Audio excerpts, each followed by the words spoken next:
আসসালামাইকুম গাইস, আজ আমি আপনাদেরকে একটি সুন্দর ও শিক্ষণীয় ভিডিওতে নিয়ে এসেছি। এখানে লেখা আছে সুস্থভাবে বেঁচে থাকতে হলে কি মানতে হবে। তো আপনারা যদি সারা জীবনে যদি সুস্থ রেখে উপভোগ করতে চান তাহলে আপনাদেরকে এগুলি মানতে হবে। যেমন দিনের শুরুতে আপনাদেরকে ভোরে ঘুম থেকে উঠতে হবে ও হাঁটতে বেরোতে হবে। 30 মিনিট হাঁটলেও শরীরে ম্যাজিক ঘটে। সোজা হয়ে বাসার অভ্যাস করি। সোজা আপনি যদি বসেন তার আপনাদের মেরুদণ্ড ঠিক থাকবে। আমার ছোট ভাই খালি ঠিক না হলে খাবার ভালো করে চিবিয়ে খাবেন। খাবার যদি আপনারা ভালো করে চিবিয়ে না খান তাহলে তার পুষ্টি আপনারা পাবেন। 4 নম্বর আছে তৈলাক্ত মিষ্টি খাবার পরিহার করুন।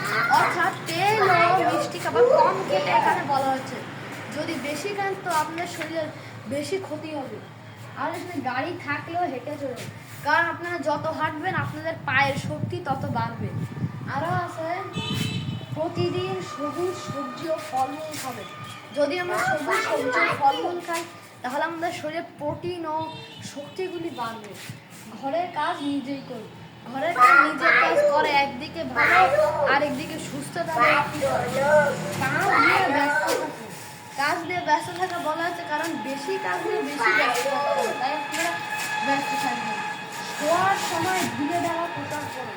আমরা অনেকে টাইট পোশাক পরে শোই, কিন্তু সুস্থ থাকতে হলে হালকা পোশাক পরে শুকোবে। ক্রোধ পরিহার করুন, অর্থাৎ আপনার যে রাগ সেগুলি রাগকে আপনি ঝেড়ে ফেলুন।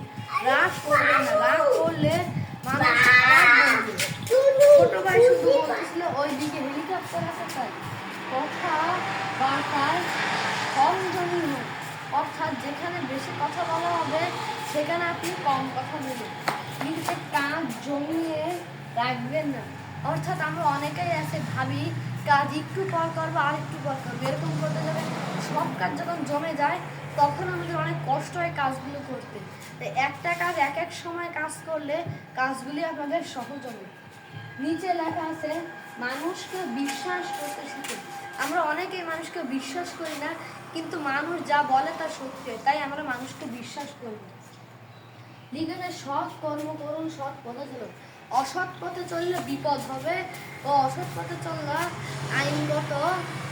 আইনগত অপরাধ। যেমন এখানে অসৎ পথ বলতে খারাপ কাজের কথা বলা আছে। সৎ কাজ করবো ও আমরা জীবন সুন্দর রাখবো। সৎ চিন্তা করুন, অহংকার ঝেড়ে ফেলুন। অর্থাৎ আমরা ভালো ভালো চিন্তা করবো ও অহংকার করবো না।